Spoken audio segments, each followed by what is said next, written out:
지금부터 약 2600년 전에 다니엘과 세 친구가 예루살렘을 떠나서 바벨론이라고 하는 도시에 가서 삶을 살았던 것과 오늘 우리들이 대한민국 땅에서 삶을 살아가는 것 가운데 어떤 삶이 더 쉬울까요? 또 아니면 반대로 더 어려울까요?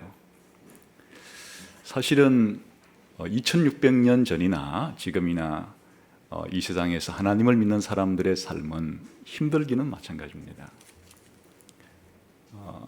왜냐하면 우리가 살아가는 이 세상에 많은 사람들은 우리가 믿고 있는 하나님과 천국을 믿지 않고 살아가고 있기 때문에 그들의 생각을 우리에게 주입해서 우리들도 하나님 믿지 않고 마치 천국이 없는 것처럼 살아가도록 유혹을 하거나 때로는 압박을 하기 때문에 신앙생활을 한다는 것은 쉬운 일이 아닙니다. 그러나 어찌 보면 다니엘보다는 우리가 더 한결 좋은 점이 있습니다. 그것은 이제 예수님이 오신 이후에 살았고 또 우리는 이미 다니엘의 경험들을 다 알고 있잖아요. 성경을 통해서 다니엘의 이 선례를 가지고 있기 때문에 한결 더 다니엘보다는 이 세상에 대한 이해를 더 잘할 수 있는 그런 유리한 고지를 가지고 있죠. 또한 예수님이 오신 이후에 성령님을 통해서 우리 가운데 이런 교회라고 하는 공동체를 주셨기 때문에 다니엘이 바벨론에서 살았을 때의 그 공동체보다는 오늘 신약시대 공동체가 더 천국에 대한 소망이 더 분명하거든요. 천국에 더 가까이 왔기 때문에 이제 그런 면에서 한결 유리한 면은 있다고 하지만 또 본질적으로는 이 세상에서 신앙생활하는 것은 전투와 같은 아주 어려운 삶이기도 합니다. 다니엘이 세 친구와 함께 바벨론이라는 도시로 끌려갔을 때 느부갓네살은 다니엘과 세 친구를 바벨론 사람으로 만들려고 했습니다. 바벨론 동화 정책을 통해서 바벨론이 섬기는 신들을 섬기게 만들고 또 바벨론에 충성하는 바벨론 사람처럼 살려고 그들을 만들려고 했습니다. 첫 번째는 그들의 이름을 아예 하나님이 들어간 이름을 바벨론 신들이 들어간 이름으로 교체해서 계명을 통해서 하나님은 완전히 잊어버리도록 바벨론 신들을 섬길 수 있도록 이렇게 정체성을 바꾸려고 했고 또 3년간의 교육을 통해서 그들의 머릿속을 완전히 바꾸려고 했죠. 그들의 생각과 사상과 세계관을 바벨론식 세계관으로 그렇게 쇠뇌시킴으로써 그들의 생각 자체를 바꾸려고 했습니다. 그리고 이제 왕이 먹는 음식을 주어서 그들의 삶도 그들의 의식주 문화도 바벨론 사람처럼 살게끔 이제 그렇게 시도를 했습니다. 이에 대해서 다니엘과 세 친구는 어떤 대응, 어떤 반응을 하면서 살아갔는가 하는 것은 오늘 우리 기독교인들이 이 대한민국에서 혹은 이 세상에서 어떻게 살아가야 되는가 하는 것들에 대한 좋은 모범 혹은 모델을 제시해 준다고 할 수 있겠습니다. 오늘은 특별히 왕의 음식을 거절한 다니엘의 이 모습을 통해서 왜 그 왕의 음식을 거부했는가 하는 것들을 좀 살펴보려고 합니다. 그리고 이제 더 나아가서 전체적으로 이런 그 이름을 바꾸고 또 바벨론식 교육을 시키고 이렇게 왕의 음식을 주워 먹게 한 것에 대해서 전반적으로 어떤 관점을 가지고 대응했는가, 이 세속화에 어떻게 반응하면서 신자답게 살았는가 하는 것들을 폭넓게 살펴보도록 하겠습니다. 우선 1장에서 굉장히 이제 중요한 사건이 다니엘이 왕의 음식을 거절한 이게 상당히 길게 나오죠. 사실은 3년의 교육 과정에 무슨 내용을 가르쳤나, 어떻게 가르쳤나 뭐 사실은 이런 것들이 굉장히 내용도 많고 그랬을 텐데 그런 사건에 집중을 하기보다는 왕이 내려준 이 음식을 먹지 않겠다고 거절한 이 사건에 초점을 맞추어서 지금 서술하고 있는 것을 볼 수가 있습니다. 이제 그 다니엘이 이유는 무엇인지 좀 이따 살펴보겠지만은 어떠한 동기와 목적 때문에 왕이 주는 이 음식을 내가 먹지 않아야 되겠다 하고 굳은 결심을 했다 하는 게 이제 이 사건의 출발점이 되는 거죠. 한번 1절 8절 한번 읽어볼까요? 1장 8절 시작. 다니엘은 뜻을 정하여 왕의 음식과 그가 마시는 포도주로 자기를 더럽히지 아니하리라 하고 자기를 더럽히지 아니하도록 환관장에게 구하니. 그 다니엘이 생각하기에 왕의 음식을 먹는 것은 자신을 더럽히는 일이 되기 때문에 자신을 더럽히지 않기 위해서 이제 왕의 음식을 먹지 않겠다고 결심을 하게 되어요. 그래서 일단 이제 자기의 총책임자인 이 3년 교육과정 전체를 책임맡고 있는 환관장에게 요청을 합니다.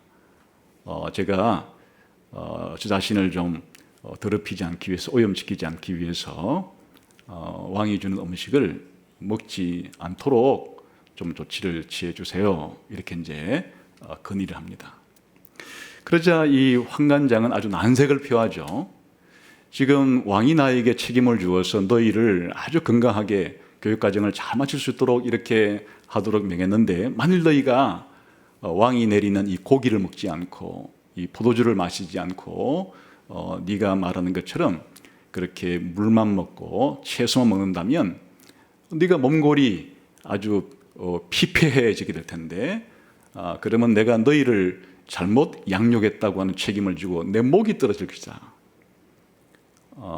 이제 그 환관장은 다니엘의 요청에 대해서 난색을 이제 표합니다.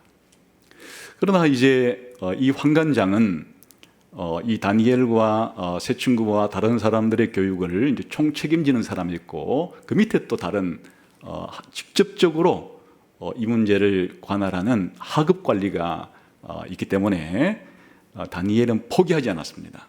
포기하지 않고 어차피 이제 이 이런 총책임은 환관장이 맡고 있지만 직접적인 담당은 감독관이 하기 때문에 자기가 이 환관장 밑에 있는 이제 관리에게 새로운 제안을 합니다. 한 10일 정도만 한번 실험해 주십시오. 이제 이건 굉장히 지혜로운 거죠.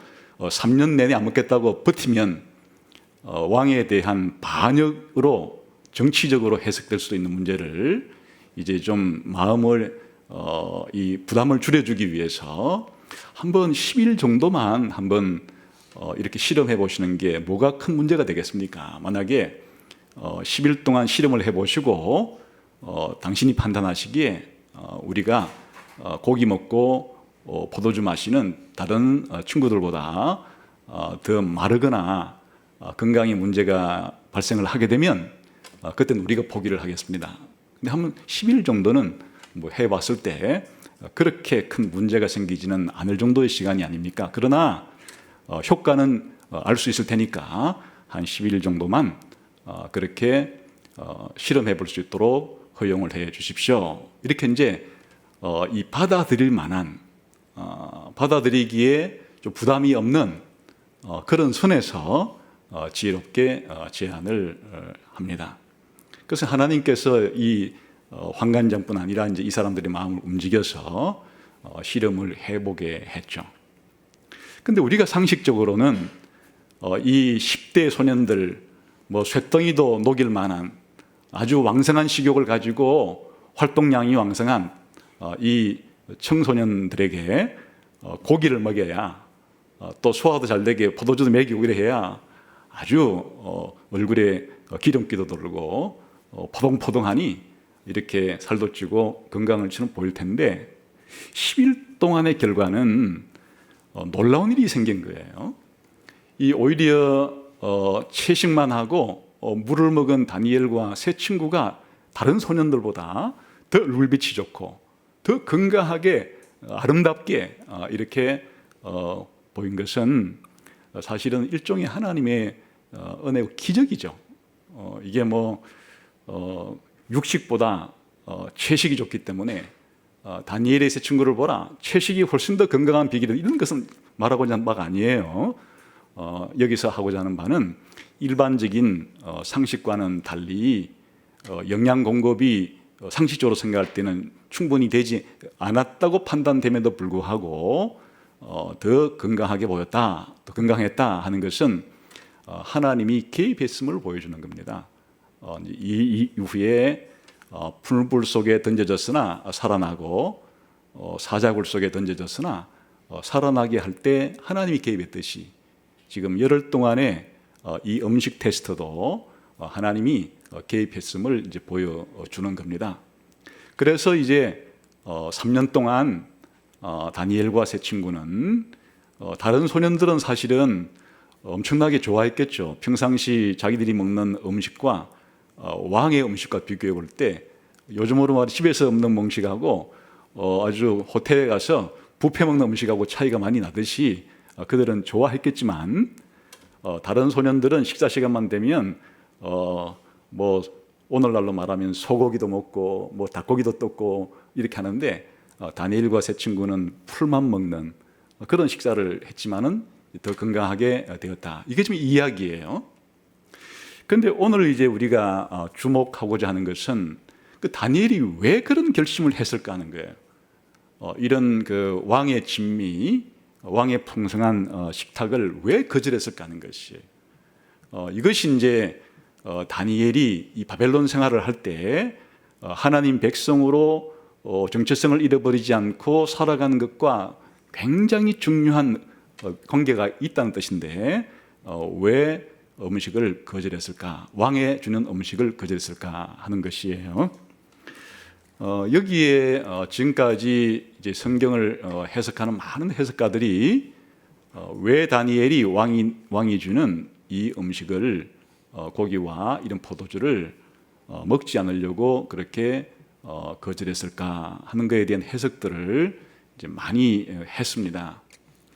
그 중에서 한 3가지 정도가 좀 그 인상적인 좀 가능성 있는 그런 해석을 제시한 바가 있는데, 첫 번째는 유대인들에게는 음식법이 있습니다. 그 모세의 율법을 통해서 모세 오경에 특히 레위기에 하나님께서 이스라엘 백성들의 음식법을 독특하게 제정했는데 정결한 음식과 부정한 음식을 구별해서 부정한 음식을 먹어서는 안 되고 정결한 음식만 먹어야 된다. 다시 말하면 부정한 음식을 먹지 않아야 된다고 하는 그런 음식법이 하나님께서 이스라엘 백성에게 제공을 한 겁니다. 그래서 지금 다니엘과 세 친구가 바벨론에 가서 이 왕이 주는 음식을 거절했을 때 아마도 레위기 11장에서 기록된 이 음식법에 따라서 왕의 식탁에 나오는 이런 그 고기와 이런 것들이 레위기 음식법에, 다시 말해 하나님의 율법에 어긋나기 때문에 거절한 것이다라고 하는 해석을 이제 합니다. 두 번째는 이 바벨론에서 나오는 이 왕의 식탁의 고기들은 바벨론 신전에 바쳐진 음식일 가능성이 상당히 높습니다.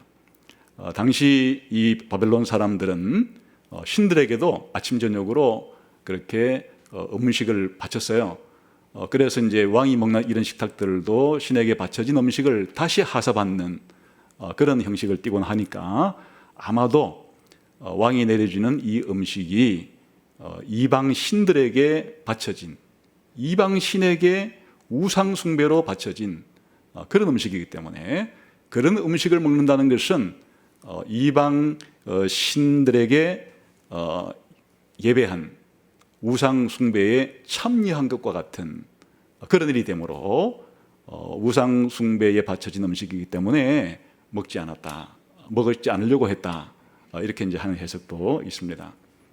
세 번째는 조금 더 생각이 필요한 일인데, 이 왕이 내려주는 음식을 먹는다는 것은 사실 왕과 언약 관계에 들어 있어서 왕에게 충성한다고 하는 그런 의미가 있다는 것입니다.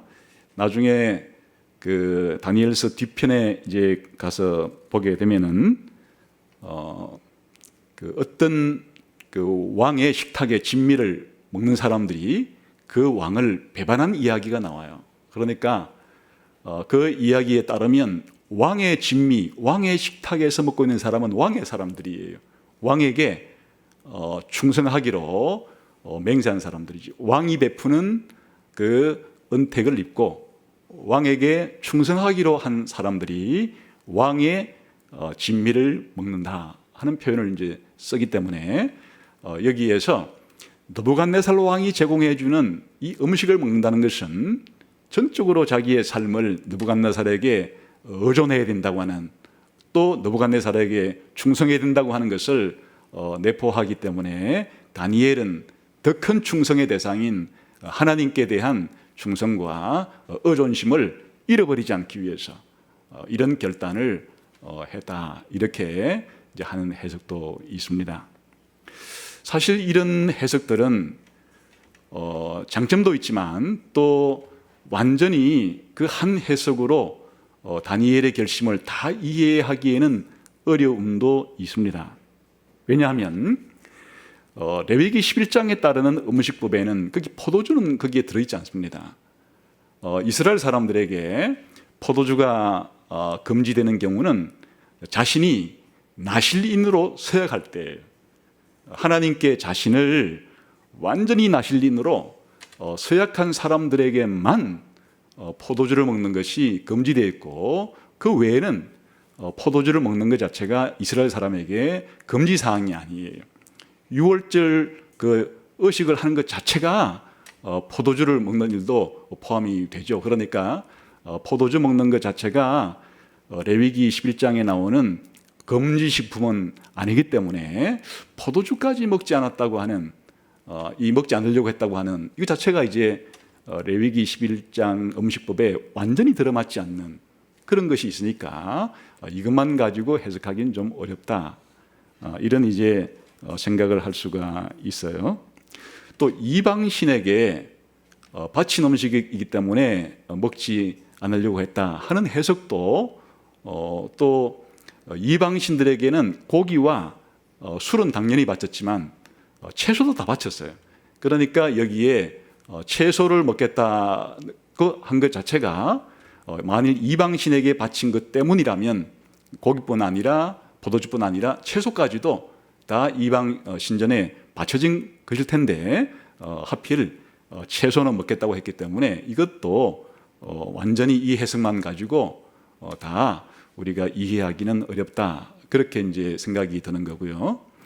또 이 왕의 식탁에서 음식을 먹는 것 자체가 왕에게 전적인 충성을 다 바치는 일에 대한 이것보다 하나님께 더 충성을 바치기 위한 것인 해석도 문제가 없는 것은 아니에요. 왜냐하면 이것만 가지고 이 자기를 더럽히지 않으려고 했다라는 자체가 설명이 안 될 뿐 아니라, 또 다니엘서를 읽어보게 되면 정치적으로 느부갓네살 왕에게 충성하는 것은 하등의 문제가 없는 것이에요. 이방 왕에게 충성을 하지 말라, 그런 것이 없어요. 오히려 이방 왕이지만은 이방 왕에게조차 충성을 다 하는 것이 하나님 백성으로서 마땅히 해야 될 삶인데, 왜냐하면 하나님이 느부갓네살을 세웠기 때문에 느부갓네살에게 충성하는 것 자체가 하나님께 대한 충성으로 하는 거지, 하나님께 충성하지 않고 하나님 대신에 느부갓네살 왕에게 충성한다는 것은 아니기 때문에 이런 해석도 완전히 다니엘이 왜 그렇게 했는가에 대한 완전한 설명이 될 수는 없어요. 그래서 각기 이 세 가지의 해석이 다 이 한 가지만으로서는 다니엘의 결심을 완벽하게 설명하기는 힘들고, 제가 생각하기에 이 세 가지가 다 일리가 있는 거다. 어느 것 하나 완전히 틀렸다고 말하기는 쉽지 아니한 그런 해석들이에요. 그런데 제가 생각하기에 어떤 해석을 취하든지 핵심 내용은 동일해요.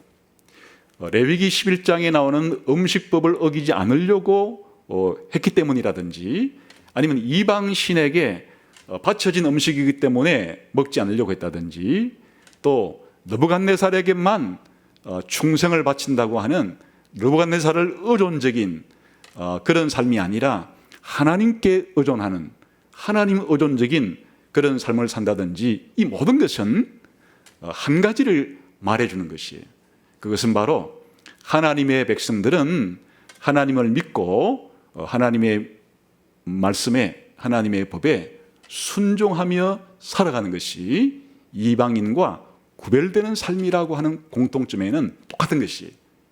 그러니까 좀 더 다니엘이 자기 자신을 더럽히지 않으려고 했다는 이 말 속에 더럽힌다 하는 이야기는 육체적인 건강상의 문제가 아니에요. 바로 종교적이고 도덕적인 의미로서 더럽힌다, 더럽히지 않다 하는 것인데, 제가 이 세 가지가 다 가능성이 있고 공통적인 내용이지만, 저는 이 세 가지 중에서 우선순위를 정한다면 앞에서부터 이 레위기 11장의 음식법이 가장 중요한 배경이 되고, 두 번째가 이방 신전에 바쳐진 음식일 가능성도 배제할 수는 없고, 또 마지막 세 번째, 전적으로 자신의 삶을 하나님께 의존해서 살아간다고 하는 정신도 배제할 수는 없어요. 그러나 우선순위로 볼 때 레위기 11장에 말하고 있는 이스라엘 사람들에게 주어진 독특한 이 음식법이 이것의 가장 중요한 배경일 것이다. 저는 그렇게 세 가지가 의미가 있지만 우선순위로 따질 때 그렇다고 생각을 하는 것이에요. 왜냐하면 이 음식법 자체가 대단히 중요한 문제인데, 기본적으로 하나님께서 왜 이스라엘 사람에게 이 음식법을 제정을 해서 더러움과 깨끗함, 이거는 이제 다른 말로 정결함과 부정함이란 뜻이에요. 이 정결함과 부정함을 가르쳐 주려고 했는가 하면은 레위기 11장만 아니라 레위기 11장에서 15장까지가 이 정결법이라고 하는 건데, 다시 말하면 더러움과 깨끗함, 부정함과 정함이라고 하는 주제를 다루고 있기 때문이에요. 여기에서 이 더럽고 깨끗하다, 부정하고 정결하다 하는 것은 하나님께서 우리 사람들을 볼 때 레위기 전체의 핵심은 무엇인가 하니까, 제사장들이 이스라엘 사람들에게 무엇을 하는 임무를 가지고 있는가 하니까, 거룩함과 정결함과 이 더러움, 부정함이 무엇인지를 가리키는 게 이 제사장들의 역할이에요. 레위기서에서. 그러니까 레위기서에서 가장 중요한 이제 주제가 무엇인가 하면, 하나님의 백성들이 부정해서는 안 되고 정결해야 되는데, 정결함 정도에 머물러서는 안 되고 거룩한 사람이 되어야 된다 하는 것을 가르쳐 주는 데 있어요. 그러면 여기에서 이제 이 세 가지, 이 더럽다 하는 것에 대비를 하는 것은 깨끗하다, 다시 말하면 부정한 것의 대비는 정결함이고, 또 이 정결함과 대비되는 것이 또 거룩함이에요. 이 세 가지의 이 구별이 어떻게 되는가 하면, 최초에 하나님께서 아담을 창조했을 때 그 상태가 사실은 정결한 상태예요. 깨끗한 상태예요. 이 상태는 다른 말로 바꾸면 그냥 정상적인 상태예요. 하나님께서 인간을 창조했을 때 정상적인 상태가 정결하다고 표현하기도 하고, 다른 말로는 정상적이다, 일상적이다 이렇게 표현하면 맞는 말인데, 여기에서 이제 죄를 짓게 되면은 부정하게 되는 것이에요. 불결하게 되는 것이고, 이 정상적인 정결한 상태에서 하나님의 그 말씀, 하나님의 법을 완전히 순종하게 되면, 자신을 하나님께 완전히 바치게 되면 거룩해지게 되는 것이에요. 그러니까 이제 하나님께서 아담을 만들어 놓고 난 다음에 아담에게 기대한 것은 그냥 정결한 상태에 머물러 있는 것, 죄는 짓지 않았지만 인간으로서 정상적인 상태에 있는 그 정도 차원이 아니라 자신을 하나님께 완전히 바쳐서 거룩한 사람으로 만드시는 것이, 그게 하나님의 궁극적인 목적이에요. 그런데 아담은 자신을 하나님께 온전히 바쳐서 온전히 순종해서 거룩한 사람이 되기는커녕 죄를 지음으로써 불결하게 되었고 더럽게 되었고 죄인이 되게 된 것이에요. 그래서 우리가 하나님과 바른 관계를 맺기 위해서는 이 부정한 상태에서, 죄인된 상태에서 이 죄를 씻음받아야 되는 거예요.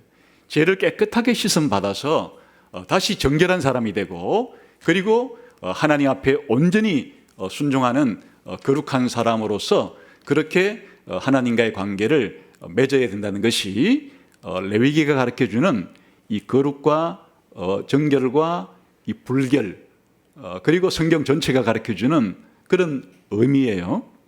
그래서 이 용어 자체가 다니엘이 왜 왕이 주는 음식을 거절했는가라고 할 때 2번이나 반복해서 자기를 더럽히지 않으려고 했다. 이 더럽히지 않는다고 하는 이 말 자체가 바로 레위기의 이 정결법에 사용되는 중요한 그런 개념이에요. 그래서 여기에서 이제 다니엘이 자기 자신을 이렇게 레위기의 정결법에 따라서, 그 음식법에 따라서 자신을 더럽히지 않기 위해서 하나님 앞에 그렇게 살기 위해서 이 왕이 준 음식을 먹지 않았다 하는 것이 다른 것도 마찬가지지만 이제 가장 중요한 의미가 되는 겁니다. 그럴 때 하나님께서 이 레위기 11장에서 15장까지 정한 것과 부정한 것을 말할 때 음식만 그렇게 한 것이 아니고, 이제 산모들이 출산할 때도, 그리고 이 악성 피부병이 이 전염될 때도, 이와 같은 다른 것에 있어서도 정결함과 부정함, 정결함과 부정함을 계속 가르쳐 주기를 원했던 것이. 그런데 이것을 통해서 하나님이 가르쳐 주려는 목적은 딱 하나예요. 내가 거룩한 것처럼 너희도 거룩한 백성이 되어야 된다 라는 것을 가르쳐 주기 위해서 이스라엘 사람들에게 이 정결법을 가르쳐 주고, 넓게는 이 거룩에 대해서 가르쳐 줬던 거죠. 그러니까 한마디로 말하면 하나님이 거룩한 분이에요. 하나님은 이 세상의 피조물과는 구별되는 초월적인 절대적인 그런 하나님이라는 점에서 거룩한데, 하나님만 피조물로부터 거룩해지는 것이 목적이 아니고, 하나님께서 선택한 백성, 이 죄인들 가운데 하나님께서 택한 백성들도 그들이 정결함을 입어서 더 나아가서 거룩하게 되어서 하나님이 거룩한 것처럼 이스라엘 백성도 거룩한 하나님 백성으로서 살아가야 된다. 이것을 가르쳐 주기 위해서 이방인들과 구별되는 일상생활의 구별의 기준 속에 바로 이 음식법 문제를 가지고 이방인들이 먹고 마시는 것과는 다른 방식의 먹고 마시는 일을 통해서, 목적은 너희는 내 백성이다, 너희는 하나님 나라 백성이고 너희는 천국 백성이다, 너희는 거룩한 백성이다 하는 것을 정체성을 가지고 그렇게 살아가도록 하는데 목적이 있는 것이에요. 그러니까 다니엘이 왕이 주는 음식을 먹지 않으려고 했던 그 이유가 무엇이든지 간에 핵심은 드러나 있죠. 자기 자신을 더럽히지 않게, 부정하게 만들지 않기 위해서라는 말은 거꾸로 말하면 하나님 백성으로서의 정체성에 맞게끔 살아가기 위해서. 내가 지금 살아가고 있는 땅은 바벨론 지역이어서 이 바벨론 사람들과는 다른, 나는 하나님 나라 신국 백성인데, 이 하나님 나라 백성으로서는 이 먹는 문제에 이르러서도 하나님 백성답게 살라고 했기 때문에 나는 이 결심을 굳게 해가지고 이 바벨론에서 살아가는 동안에 하나님 백성으로서, 거룩한 백성으로서 삶을 살겠다는 결심이에요. 그래서 이제 이와 같은 음식법은 신약 시대에 오게 되면 예수님께서 이런 음식법 자체를 폐지해요. 왜냐하면 원래 이런 그 음식법을, 이런 음식은 먹어도 되고 이런 음식은 먹지 말아야 되고를 가르쳐 줄 때 사실은 그 음식 자체에 핵심이 있다기보다는 하나님 백성들이 하나님 백성으로서의 신분의 독특함을 깨닫고 하나님 백성답게 거룩하게 살아가야 한다는 것에 핵심이 있기 때문에 이제 그것을 다 밝혀서 더 이상 음식법 자체에 음식 자체가 문제가 아니다 하는 것을 가르쳐 준 거예요. 그래서 이제 예수님의 제자들이 바리새인들에게 고발을 당한 것은 먹지 못할 그런 음식을 당신의 제자들은 먹느냐 이렇게 고발했을 때 예수님이 뭐라고 말했는가 하면 음식이라는 것이 사람의 입으로 들어가는 것이 그 사람을 더럽게 하는 것이 아니다. 그 사람의 마음속에서 나오는 악한 생각이 그 사람을 더럽히는 거지. 그 사람이 먹는 구약시대 레위기 11장에 나오는 부정한 음식을 먹는다고 사람이 더러워지는 것이 아니다 라고 가르쳐 주심으로써 레위기 11장에서 말하는 음식법의 핵심 자체가 예수 믿는 사람들, 구원받은 사람들이 거룩한 삶을 살아야 한다는 가르침이라는 것을 이제 확실하게 밝혀주신 것이에요. 그래서 이 구약시대의 음식법이 이제는 예수님이 오심으로 그 구체적인 목적과 의미가 밝혀지게 된 겁니다. 그래서 예수님께서 베드로에게 놀라운 명령을 하나 하시는데 예수님이 베드로에게 환상 가운데 나타나서 음식을 먹으라고 보따리를 하나 내려줬어요. 근데 베드로가 환상 가운데 예수님이 잡아 먹으라고 하는 그 보자기 속에 든 것을 보니까 전부 다 레위기 11장에 나오는 먹지 못할 음식들이 가득 들어있는 것이에요. 그럴 때 예수님께서 뭐라고 말씀하시는가 하면 고넬료에게 가서 복음을 전하라 이렇게 말씀하시는 거예요. 그러니까 사실 이 음식에 있어서 먹지 못할 음식과 먹을 음식은 무엇에 대한 예표였는 것인가 하니까 먹을 수 있는 음식은 유대인들에게 해당되는 것이고 먹지 못하는 음식은 이방인에게 해당되는 것이에요. 그리고 거룩하게 된 것은 제사장에게 하는 이야기예요. 그래서 고넬료라고 하는 이방인에게 가서 복음을 전해라 하는 것이 바로 레위기 11장에 먹지 못할 음식을 먹는 것 자체가 신약시대의 의미는 무엇인가니까 이제 이방인들도 깨끗해질 수 있다고 하는, 더 이상 구약시대 유대인과 이방인의 구별은 사라져버렸고 이제 누구나 예수님을 믿고 예수님의 보혈에 의해서, 예수님의 십자가에 의해서, 예수님의 죽으심에 의해서 전부 다 죄를 용서받고 거룩한 사람이 될 수 있기 때문에 더 이상 구약시대에 먹지 못할 음식과 먹을 음식의 차별, 다시 말하면 유대인과 이방인의 차별을 완전히 예수님께서 깨뜨리시고 이방인에게도 가서 그 복음을 전하라 한 것 자체가 다른 말로 말하면 레위기에 나오는 먹지 못할 부정한 음식이라고 된 것도 먹으라 하는 것과 연결된다, 그런 뜻이에요.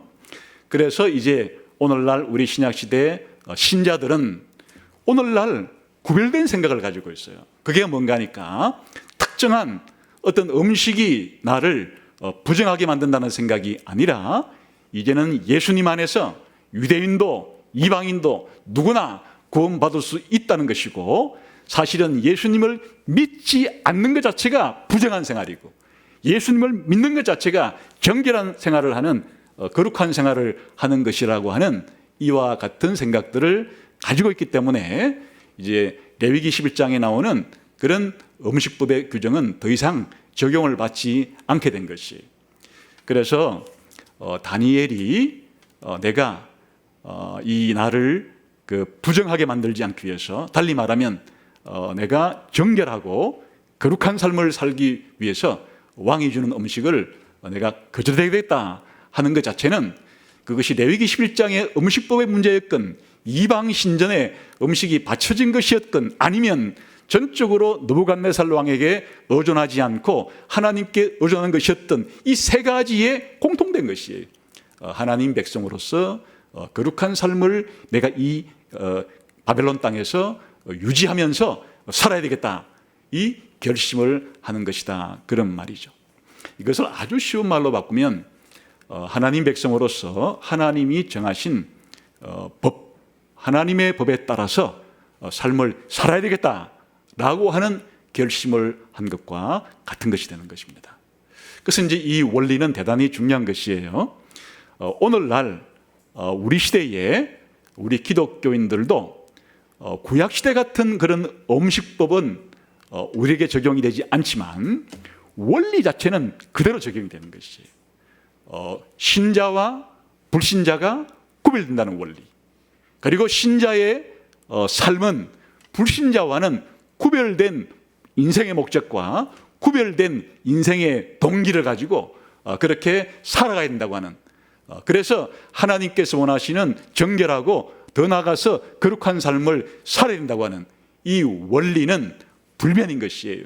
그래서 이와 같이 살기로 결심하는 것, 이와 같이 이 세상 가운데 나는 무엇보다 하나님 백성으로서의 정체성을 가지고 살겠다고 결심하는 것, 이것이 바로 다니엘이 왕이 주는 음식을 먹지 않기로 거절했다고 하는 그런 뜻에 담긴 내용이라고 할 수가 있겠습니다. 그러니까 이것이 이제 세속화에 직면해 있는 우리 신자들이 근본 원칙으로 세워야 할 것은 우리가 세상의 불신자들과는 근본적인 이 삶의 원리가 다른 것이 있다. 거룩한 삶을 살아야 된다.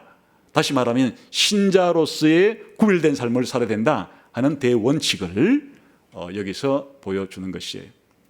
그러나 두 번째로 이제 이 바벨론의 느부갓네살 왕이 다니엘과 세 친구를 바벨론화 시키려고 했던, 오늘날의 용어로 바꾸면 세속화 시키려고 했던 이 세 가지 문제에 대해서 이름을 바꾸고 또 바벨론식 교육을 시키고 또 왕의 진미를 내려주고 하는 이것들에 대해서 이제 총체적으로 다니엘은 어떤 대응 자세를 가지고 살아갔나 하는 것을 좀 더 넓게 살펴보겠습니다. 우선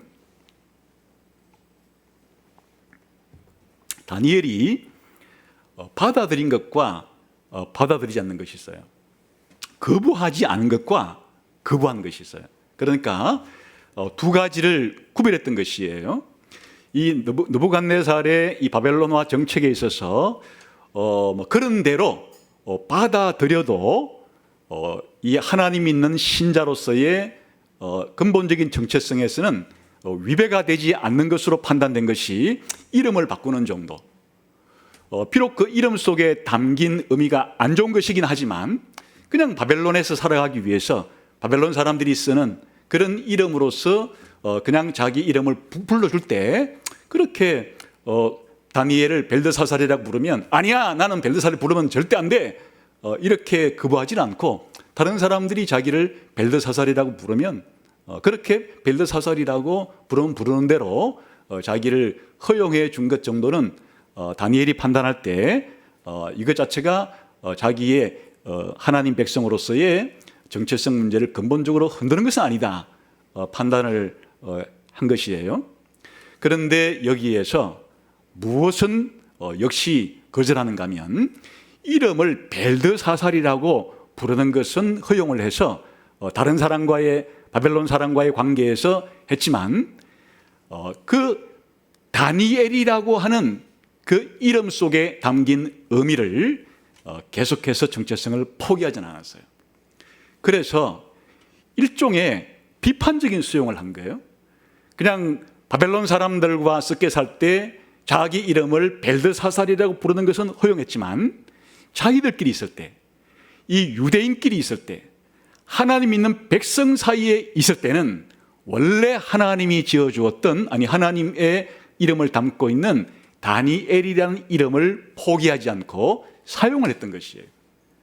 그러니까 무슨 말인가 하니까 그냥 다니엘을 벨드사살이라고 바꾼다고 해서 다니엘이 하나님을 믿지 않고 벨신, 다시 말하면 마르뚝 신을 믿는 사람이 된 것은 아니에요. 그냥 이름을 불러준 것이니까 그냥 바벨론 사람들이 자기를 그렇게 부르면 바벨론의 일종의 살아가는 한 사람의 시민으로서 그 이름을 사용을 했으나, 그러나 원래 느부갓네살이 이름을 바꿈으로써 계획했던 하나님 믿는 신앙을 버리고 바벨론 신을 섬기라라고 한 그 정체성은 버리지 않고 그것을 계속해서 간직했다, 그런 말이죠. 그러니까 사실은 이름 바꾼다고 해서 그 사람 자체가 완전히 바뀐 이름처럼 된다면야, 백금산, 제가 세계 최고의 갑부가 됐을 거예요. 이름처럼 되었다면, 그냥 이름 지어준 것 자체로 그대로 그 인생이 이름으로 됐다 그러면 백금으로 된 산을 가진 사람처럼 이 세상 갑부가 어디 있겠어요? 그래, 이름처럼 되는 것이 아니에요. 그냥 희망사항을 표현한 거죠. 하나님께서 혹은 예수님께서 제자들에게나 아브라함에게 이름을 지어줬을 때는 그것은 하나님께서 약속해 주신 것이고 하나님께서 행하신 것이니까 그대로 되는 거지만, 사람들이 앞으로 이름은 되었으면 좋겠다라고 하는 희망사항을 담아서 이름을 지었다고 해서 그 이름대로 되는 것은 아니죠. 그러니까 다시 말하면 요즘에도 그런 사람들이 있어요. 자기 인생이 막 힘들고 어려웠을 때 내 이름이 잘못돼서 그런가 해서 이제 이름을 바꿔보기도 하죠. 이름 바꾼다고 바뀔 것 같으면 세상 사람들이 다 이름 바꾸죠. 이름 바꾼다는 것은 그냥 그 사람의 결심일 뿐이에요. 내가 지금과는 좀 다른 삶을 살고 싶다, 뭐 그런 정도라면 괜찮아요. 지금까지의 삶과는 조금 더 구별되는 새로운 삶을 한번 살고 싶은 나의 결심을 내가 이름을 바꿈으로써 한번 해보겠다, 그런 정도라면 문제될 것이 없어요. 그러나 그것이 지나쳐가지고 내가 이름만 바꾸면은 내 인생이 내 이름 바뀐 것처럼 그렇게 될 것이다. 그러면 박운수 대통 뭐 이렇게 붙여가지고 그냥 모든 것이 다 하는 일마다 그렇게 데려붙이면 그 다음부터는 이제 안 좋은 일은 하나도 안 생기고 그냥 모든 것이 대통으로만 연결되는가? 아니 그러면 이름을 최 대통 이렇게 집어가지고 대통령이 된다든지 뭐 그러면 될 거 아니에요. 그러니까 그런 건 아니다 그거예요. 그러니까 다니엘이 바벨론 사람들이 자기에게 벨드사살이라고, 너 이제 하나님 믿는 사람이 아니라 벨신을 찬양하는, 벨신을 섬기는 사람이 되어라고 이름을 지어줬다고 해서 그 이름 부르는 것 자체가 하나님을 안 믿는 것은 아니고 벨신을 섬기는 것은 아니기 때문에 그냥 이름 바꾸는 정도는 그냥 바벨론 사회에서 살아갈 때 허용할 수 있는 부분에 했지만은 그 이름 속에 담긴 본질, 여호와 하나님을 믿는 사람이라고 하는 정체성까지는 당연히 포기하지를 않고 함께 모였을 때 그렇게 자신들의 이름을 부르면서 유지했던 것이, 그러니까 사실은 두 가지 이름을 가지고 살았어요.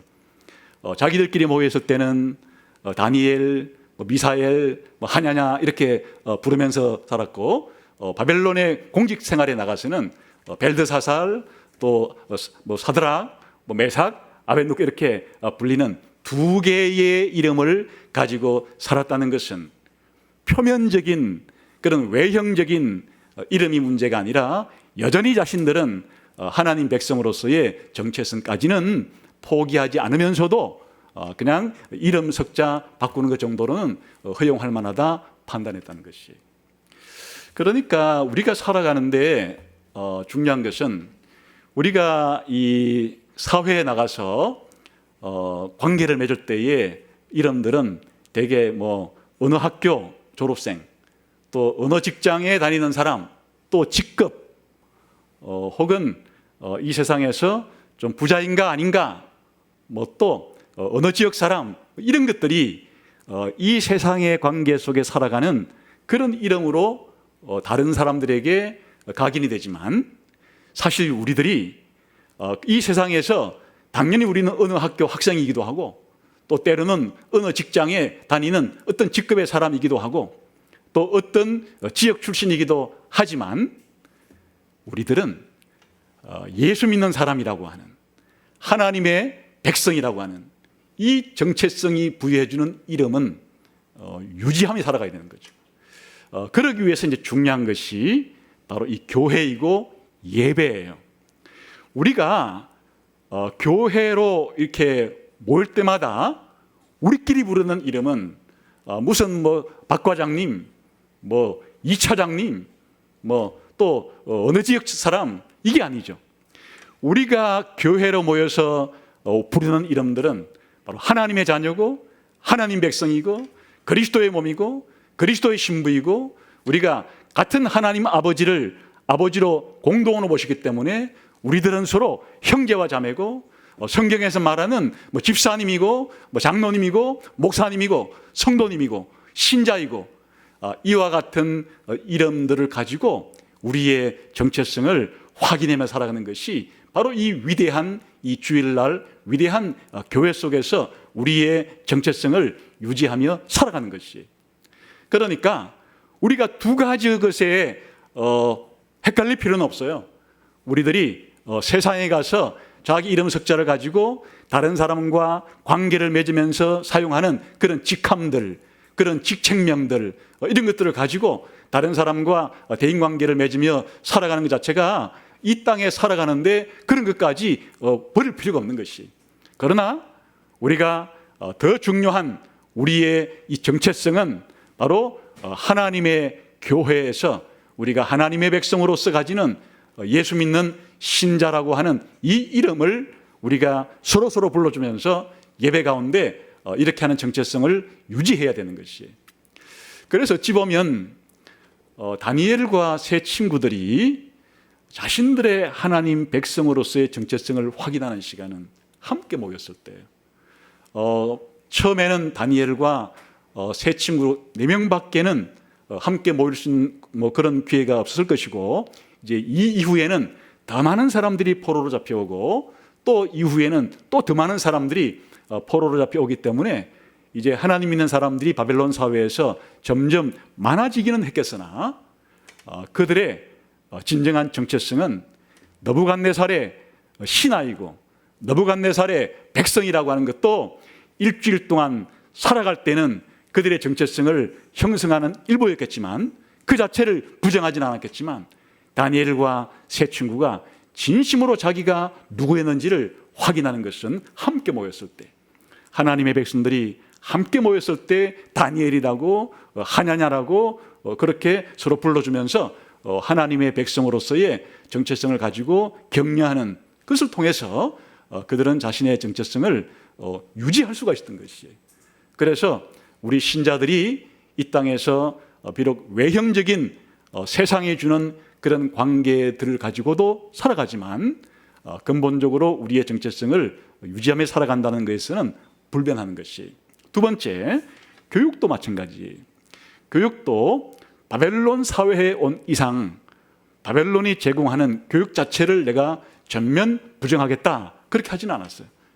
바벨론에서 제공하는 3년의 교육 과정을 다 수용했어요. 교육 받는 것 자체까지 거절하지 않았다는 얘기예요. 기본적으로 바벨론 사회에 살아가기 위해서는 바벨론의 세계관을 알 필요가 있어요. 바벨론 사람들이 무슨 신을 믿고 있고 이 세계를 어떻게 바라보고 있고 인간을 어떻게 바라보고 있고 인간의 죽음과 죽음 이후를 어떻게 바라보고 있는지에 대해서, 이 세상의 다른 나라들을 어떤 시각으로 바라보는지에 대해서 그 교육을 통해서 알 수 있는 것이기 때문에 그런 것조차도 나는 그냥 거부하겠다, 바벨론의 교육 자체는 내가 처음부터 완전히 나는 받지 않을래, 이렇게 하지를 않은 거예요. 그냥 교육을 받는 것 자체, 교육 제도를 통해서 교육받는 것 자체로서는 당연히 허용할 수 있는 그런 범위라고 생각하고 교육을 받았던 것이에요. 그러나 이 바벨론 교육을 통해서 가르쳤던 모든 내용을 가르치는 대로 100% 그렇게 진리라고 받아들이지는 않았죠. 그렇기 때문에 이들이 바벨론의 3년의 교육을 받고서도 여호와 하나님에 대한 신앙과 율법을 지키면서 살아가는 이와 같은 신앙, 그리고 다니엘에게 계시해 주신 미래에 대한 그런 역사관, 종말에 대한 관점들은 유지하면서 살아가는 거지, 그냥 교육을 받았다고 해서 100% 교육받은 내용대로 다 믿고 살아가지는 않는다. 그러니까 이 교육의 문제에 있어서 교육 자체를 거부하지는 않지만은 비판적으로 교육받는 내용들은 얼마든지 자신이 배운 신앙 교육에 따라서 그렇게 분별하고 그것을 점검하고 수용할 것과 수용하지 않을 것에 대해서 판단을 해서 그렇게 할 수 있다, 그런 뜻이에요. 그러니까 오늘날 이제 우리 기독교인 부모들이 자녀 교육을 할 때 있어서 교육 자체는 중요한 것입니다.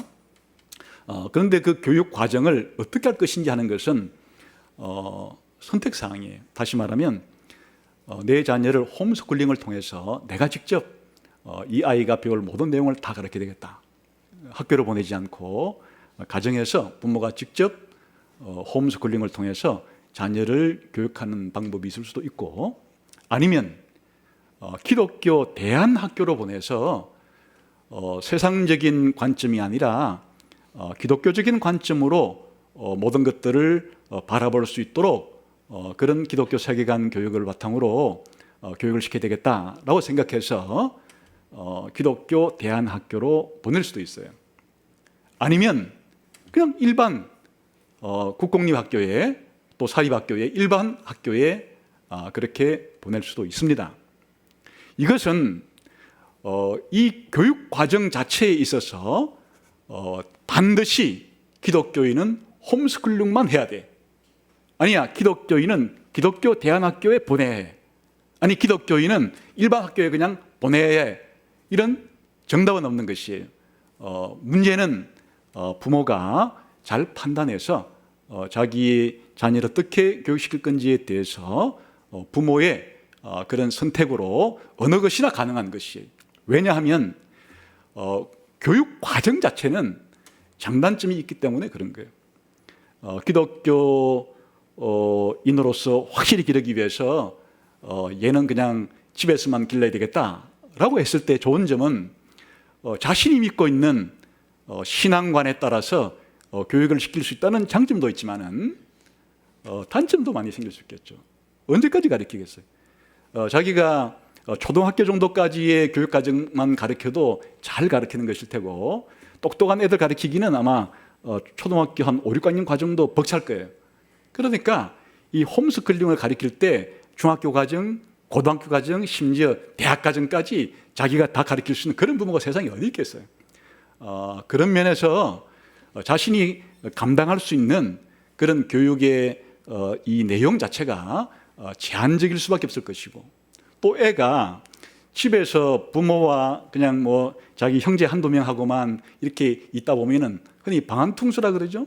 그냥 집안에서 그냥 옹기종기 온실 같은 곳에서 이렇게 좋은 관계 속에서만 있다가 다른 아이들과 관계를 활발하게 맺으면서 사회성도 길러가고 이렇게 해야 되는데, 선후배 관계도 형성을 하고 친구 관계도 형성을 하고 이런 관계들을 형성하는 것에 있어서는 굉장히 단점이 있을 수도 있겠죠. 그러니까 홈스쿨링을 한다고 해서 모든 게 좋고 모든 게 나쁠 수는 없는 것이, 기독교 대안학교 교육도 마찬가지예요.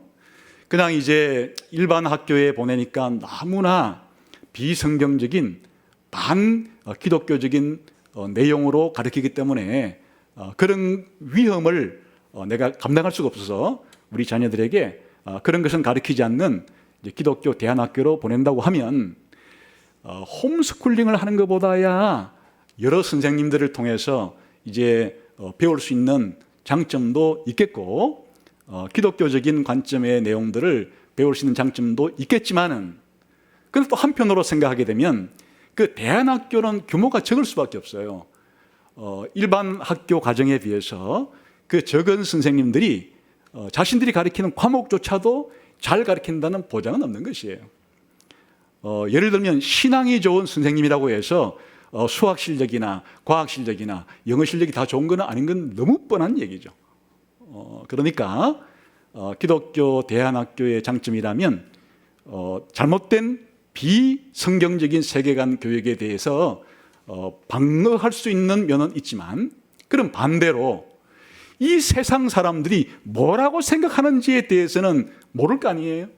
나중에 대안학교를 졸업한 아이들이 세상에 나갔을 때 여전히 세상과 맞닥뜨릴 수밖에 없는 것이, 이 세상의 한복판에서 살아갈 수밖에 없는 것이, 대안학교를 졸업하고 나가서도 직장이 기독교인만 100% 있는 그런 직장에 간다든지 아니면 수도원에 들어간다든지 이러면야 이 세상과 이 대결을 해야 되는 이와 같은 환경에서 벗어나 삶을 살 수 있지만은, 잠깐 동안에 한 고등학교까지의 그런 대안학교를 벗어나서 대학이라는 사회에 들어가면 거대한 세속화의 물결이 밀어닥치기는 마찬가지일 텐데, 그때 기본적으로 이제 장점이라면 대안학교에서 배웠던 것을 가지고 이겨낼 수 있다고 판단을 하겠지만, 거꾸로 말하면 한 번도 접해보지 못했던 이 세상의 세계관이 물밀듯이 밀려 들어올 때 아이들이 거기서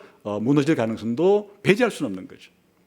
그러나 일반 학교에 보냈을 때 요즘은 유치원 때부터 초등학교 때부터 하여튼 이상한 성교육이라든지 이상한 가치관 교육을 시키는 것 때문에 깜짝깜짝 놀라긴 하지만은, 사실은 백신 맞는 것과도 같은 거예요.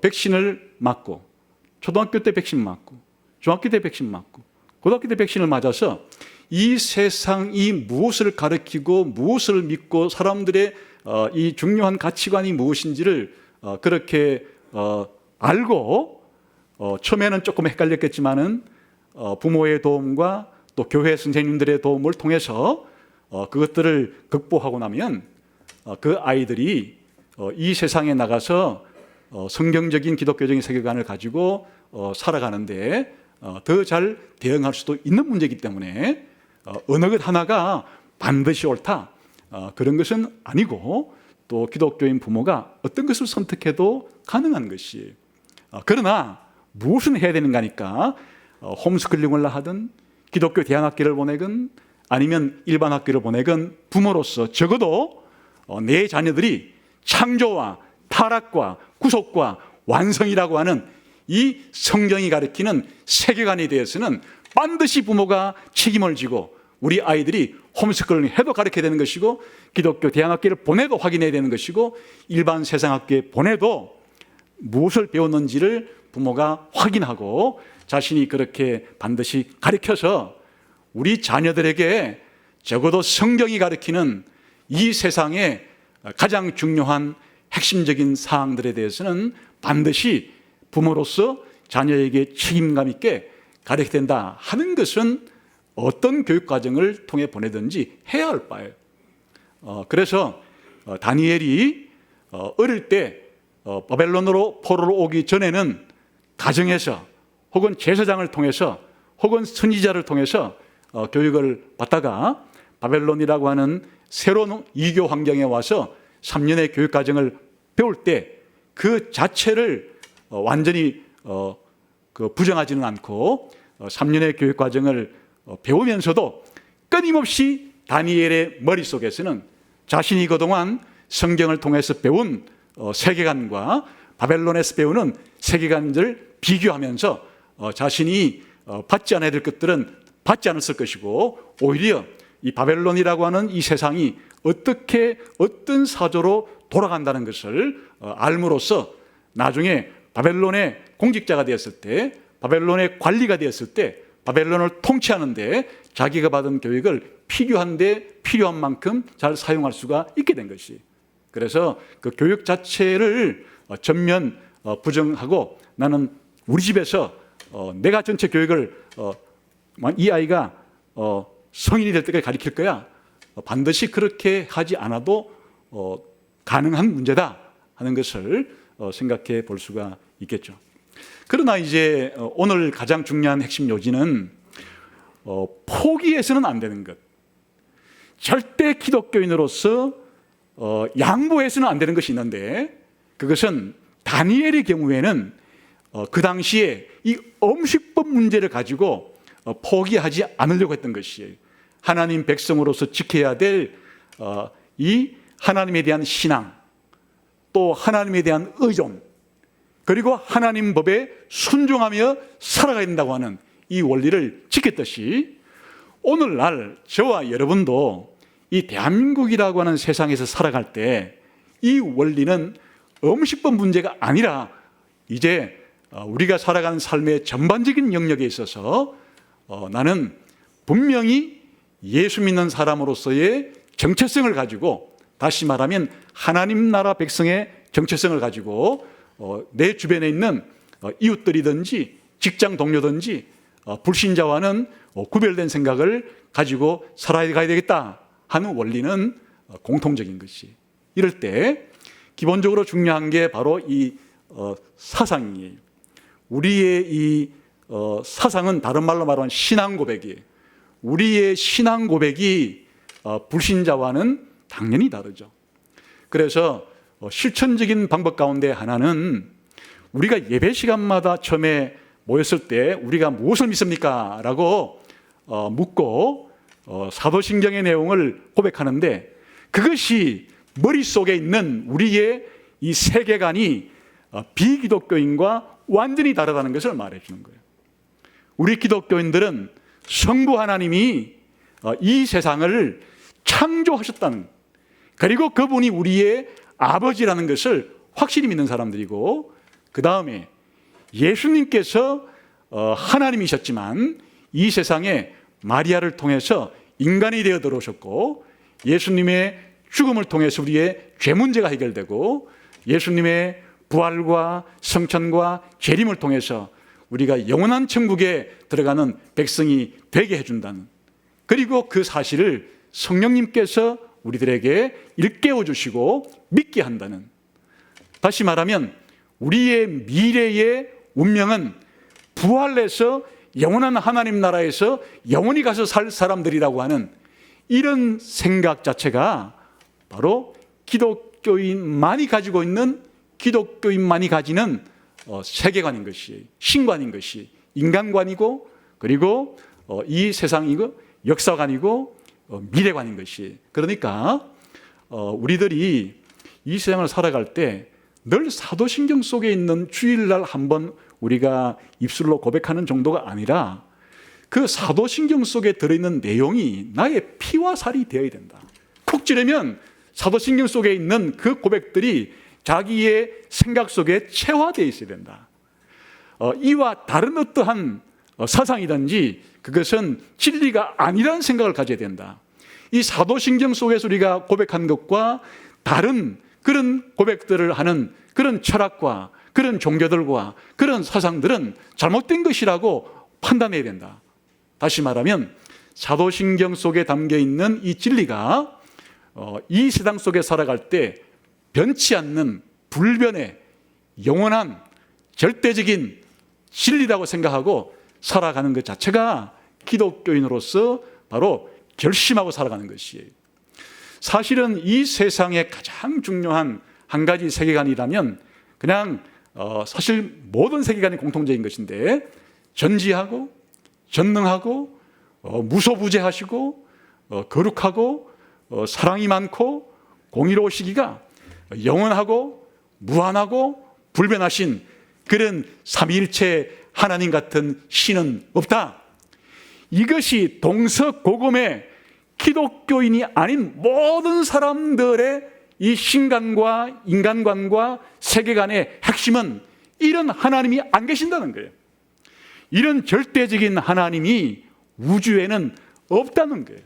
그것이 이 모든 세계관의 공통점인데 모양만 바꿀 뿐이지 핵심 내용은 성경에서 계시된, 성경을 통해 계시하신 이런 하나님은 없다고 믿는 것인데, 이것이 가져오는 적용은 그렇기 때문에 인간에 대한, 세상에 대한 절대 불변의 진리란 없다예요. 그런 진리는 없다예요. 모든 사람들이 맞다고 함께 동의할 수 있는 객관적인, 절대적인, 영원한 최고의 진리라는 것은 없다는 거예요. 그냥 사람들이 인간에 대해서 각자 무엇이라고 생각하든 그냥 서로 알 수 없기 때문에 받아주자예요. 그것이 어떤 결과를 가져오는 것인가니까 절대 객관적인 기준을 가진 보편타당한 모든 인간들이 행동으로 옮겨야 될 그런 의무도 없다는 것이에요. 다시 말하면 절대적인 하나님이 계신다면 그분의 말씀이 절대적인 진리가 되는 것이고, 하나님의 요구와 하나님의 명령이 모든 인간들이 따라야 하고 순종해야 되는 그와 같은 보편적인 객관적인 그와 같은 도덕이 되겠지만, 이 시당 사람들이 생각은 그런 영원한 하나님이 안 계시기 때문에 영원한 진리도 없는 것이고, 그리고 도덕이라는 것도 때에 따라서 상대적으로 그냥 개인에 따라서 자기가 좋아하는 대로 살면 된다는 그와 같은 결론을 가지게 되는 거죠. 그러니까 우리들이 이와 같은 하나님이 계신다고 하는 신앙 고백을 사도신경을 통해 하는 거예요. 그리고 우리가 어떻게 살아야 되는가 하는 것은 십계명을 통해서 하나님께서 보여주신 것이, 십계명 속에는 하나님이 우리 인간들에게 명령하시는 하나님의 보편 타당한 도덕이 10가지로 압축되어 있기 때문에 이 십계명에 나오는 이런 내용들은 동서고금의 모든 인간들이 이렇게 살아야 되는 것이, 이렇게 살지 않으면 죄가 되는 것이, 이렇게 안 사는 것은 그 인생을 파멸로 이끄는 것이, 다시 말하면 객관적인 표준이 되는 그런 행동의 준칙과 윤리와 기준이 있다는 것이. 그래서 우리가 주일날마다 십계명을 함께 교독하는 것은 절대 표준이 되는, 인간들이 살아가는 데 기준이 되는 그런 행동과 도덕과 윤리 기준이 있다는 것을 늘 확인하는 것이에요. 그뿐 아니라 우리가 하나님께 예배를 통해서 이와 같은 하나님께 대한 신앙 고백과 하나님이 명하시는 윤리에 대한 것을 우리가 다시금 하나님 앞에 고백하는 것이에요. 이 주기도문을 통해서 주기도문에 나오는 그 하나님에 대한 기도는 사실 우리의 예배의 진수예요. 그 주기도문 속에 등장하는 그 기도문 자체가 우리가 예배를 드릴 때 하나님을 높이고 하나님을 찬양하고 하나님을 의지하고, 그리고 그 하나님께로부터 이 땅에 살 때에 우리가 필요한 일용의 양식도 받는다는 것을 고백하고, 우리의 영적인 죄 문제 해결도 고백하고, 영적인 전쟁 가운데 하나님의 보호하심도 고백하고, 영원한 하나님 나라에 우리가 들어갈 것에 대해서도 고백하는, 이 주일날 모여서 설교를 듣고 찬양을 부르고 기도를 드리는 중심 내용이 주기도문 속에 있는 것이.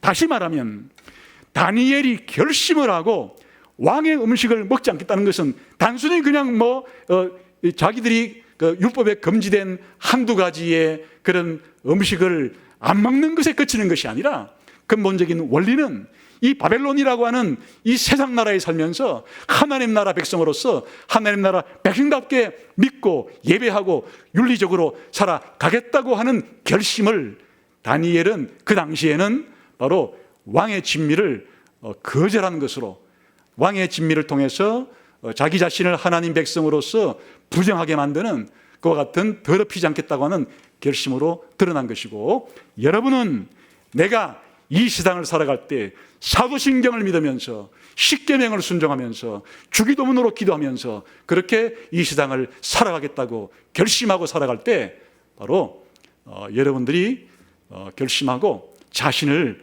더럽히지 않고 하나님 백성으로서 정결하게 거룩하게 살겠다고 하는 오늘의 21세기 대한민국의 다니엘이 될 수가 있는 것이에요. 이와 같이 이제 여러분이 다시 한번 우리가 누군가, 그리고 이 세상에서 어떻게 살아야 되는가 하는 것을 다니엘이 왕의 진미를 더럽히지 않으려고 결심한 것을 통해서 여러분도 여러분의 결심을 통해서 다가오는 한 주일 동안, 그리고 남은 여러분의 평생토록 그렇게 살아가시게 되기를 주님의 이름으로 축원합니다. 기도하겠습니다.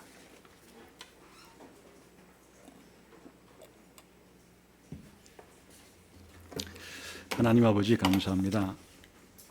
오늘도 저희들에게 이 복된 주일을 통해서 천국의 공기를 호흡하며 천국의 은혜의 비를 맞으며 하나님께서 우리들에게 약속하시고 또 지금 이루어 가시는 영원한 천국에 대한 소망을 다시 한번 품을 수 있도록 해주시고, 이 세상에 살아가는 동안에 천국 백성다운 삶의 품위와 삶의 기준을 가지고 살아갈 것을 결심하게 해주시니 감사합니다.